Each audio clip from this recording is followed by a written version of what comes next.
Now we had actually premiered a song with you and Dark Low. Yeah. I think back in March. So how close are you to Dark Low and AR-Ab and that whole crew in Philly? I've known those Philly boys for some time. I didn't know Dark Low that well, but I remember AR-Ab from coming up to New York with Cassidy years ago when I was coming up. Yeah. So what do you think about what's happening right now between Meek Mill and AR-Ab? It's interesting. It's very interesting. You know, I know Philly for being a very, very passionate hip hop town. They've always been very passionate about their hip hop. Always had, you know, it's a history of crews going at each other. You know, you go back to State Property and Major Figures and stuff like that. I kind of wish that, you know, just me as a fan of the game and as a fan of that city, that they kind of could have, you know, a phone call could have been put in, it could have been worked out. You know what I'm saying? I'm hearing it from both angles, and look, I'm just watching everything else just like everybody else. You know what I mean?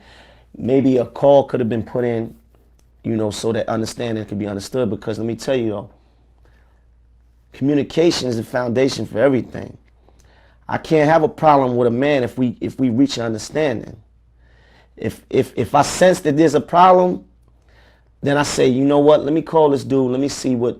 Let me check his temperature, because if I'm doing something that he think that is bothering him, let me set it straight right now before it escalates.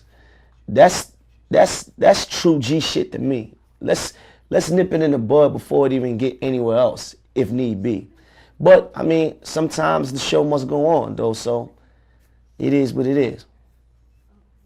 Yeah, I mean, I just interviewed AR-Ab this morning about the diss track and about the O'Malley thing and everything else like that. But the one thing that he did tell me, which I thought was cool, was that some of the OGs in Philly called him up, and you know, they talked about how this is going to be some rap shit. It ain't going to be some violence. You know, they're not trying to harm each other. They're trying to keep it on some rap shit. And if it's on some rap shit, I think it's dope. Because I think if Meek responds to AR-Ab, I think AR-Ab is dope at what he does. Right. I would love to see a lyrical back and forth, but I definitely don't want to see a bunch of violence in Philly. Cool, definitely. Well, if it's about rap, then it's cool then, because it's always good, you know, when it's competitive, you know, the back and forth. I'm a fan of that. I actually believe that it's hip hop got into too much fake friendship, like too much fake hand holding, you know, too political. Nobody want to say nothing. Nobody want to speak their mind. Nobody want to step on nobody's toes. And it just got to a place where it was just phony, and that ain't hip hop. So when the Drake and Meek thing happened, I was like, whoa, this is about right. Looking at the whole Drake and Meek thing at this time, what's your take on it? As far as what?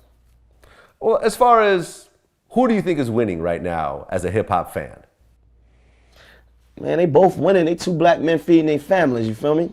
They ain't in prison and they ain't in jail, they ain't dead. That's first off. Now, as far as the hip hop is concerned, well, I think, you know, Drake's moves have been well thought out, well planned, all the war. I think he's playing a different game. You know, I think if you look at what he's done, it was well strategized, you know. Love Meek. But as far as the particular battle, then I would have to say that Drake, you know, he put his best foot forward for right now. We don't know what's gonna happen tomorrow. Yeah. I mean, I want to see it like keep going on some hip hop shit. Like I had heard Meek do some other freestyle at his performance, but he never put it out properly. So you can't really sit there and really appreciate it in the same way that you could right want to know. Right.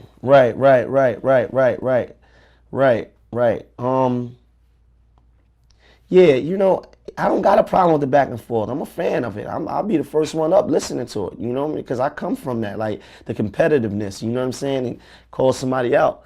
you know. But like I said, we'll see, we'll see, we'll see, we'll see what happens, you know, in the next weeks or months or days or whatever.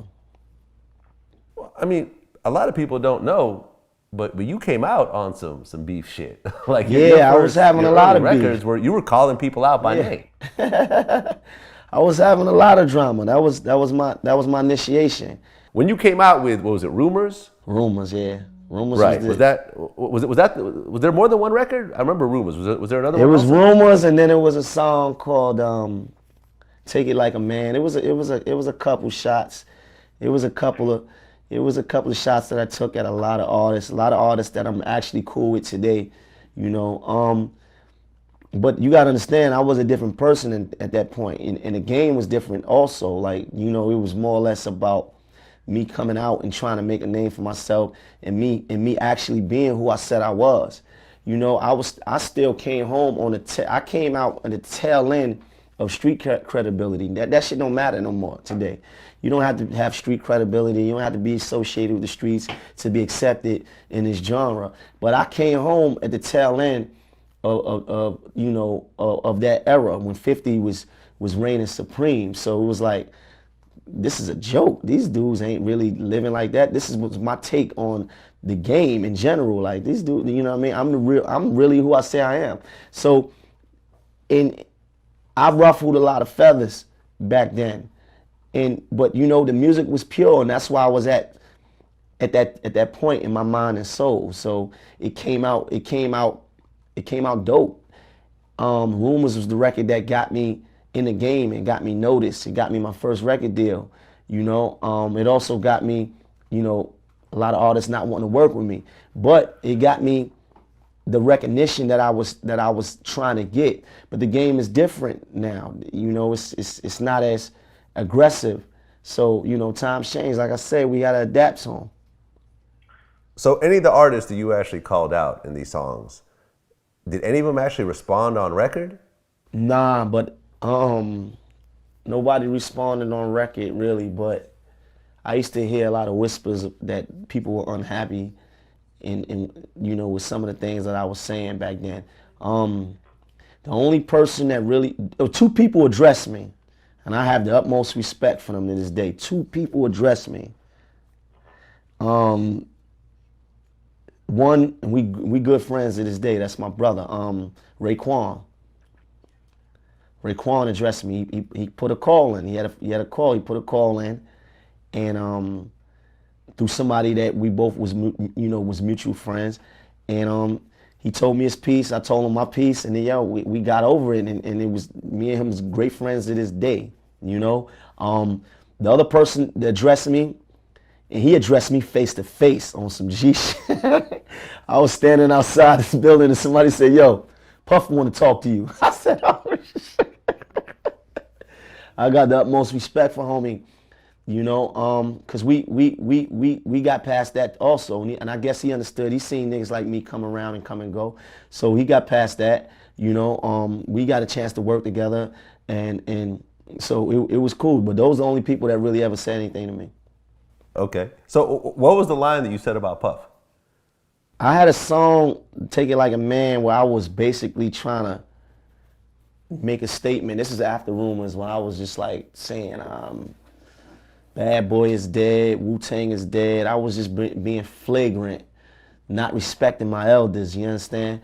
And it was just, I had a video where I was in a funeral home, and I had all these labels in the coffin, you know? And you know, I shot it on Gates and Ocean. It was crazy. You know, everybody outside black flagging. And, you know, a couple people, they didn't, you know, they had some things to say. And I got the utmost respect for both of those dudes because I respect the man, you know. Puff said, "Listen, you think Bad Boy dead?" I said, "I'll stop." But you know, a lot of that comes from a lot of times what artists do comes out of sheer desperation on a quest to try to be heard. When you feel like there's no outlets, and you feel like there's no straight path to on the road that you're trying to take, and you feel like the only way for me the only way for me to get on this road is take it. I gotta make enough noise for them to hear me, you know? And that's what it was. So what exactly did Puff tell you when he actually walked up to you? He was a G though. He was a G, and I'm not even like, you know, I ain't even gonna hold you up. He said, you think Bad Boy dead? And I kind of like was like yeah, you know. But he said something like man, yo, look, man, we know a lot of the same. But he basically was like let me know. I know who you is. I know we got a lot of the same people, man. But we ain't dead, nigga. Basically, and I was like on a defense back then, you know. When you say something, you know you might be wrong for saying it, but you so ignorant at the same time, you still saying, man, fuck that. You know what I mean? So I kind of was like sticking my chest out just a little bit to let him know, look, man, I'm sticking behind what I was saying. But he let me know, like, look, man, you good, we good, man. Like, you know, Puff is he's a gentleman, but he ain't no sucker. And when I walked away from that, I felt like, damn, he not who I thought he was. You feel me? Yeah, I mean, Puff will put hands on you. We've seen it multiple times. Definitely. The master of disaster. You know, from Steve Stout to Drake to God knows all the ones that got brushed under the carpet. We don't know about. Men handle their business in behind closed doors the way men should, you know. But it was just a conversation of minds. You know, it was the OG talking to a young, reckless kid who really didn't know what he was doing at the time. Now I'm in a space where I look back on those things and I say, man, I really didn't have to do that, but it is what it is because that was the path that I was on. You know, like I said, we've worked together and all that. So to me, that's the greatest form of elevation, being able to start rocky and still come full circle and still be able to, you know, bust it up with the same people that you maybe wasn't able to see eye to eye with. Because if it ain't really about no drama, then it ain't no drama. If it ain't no bloodshed, then it ain't really no beef. It ain't really no issue. Now I'm coming from really having problems back then, and it ain't really was no issue. It was just me really trying to be heard, because that's what I really wanted to say to him.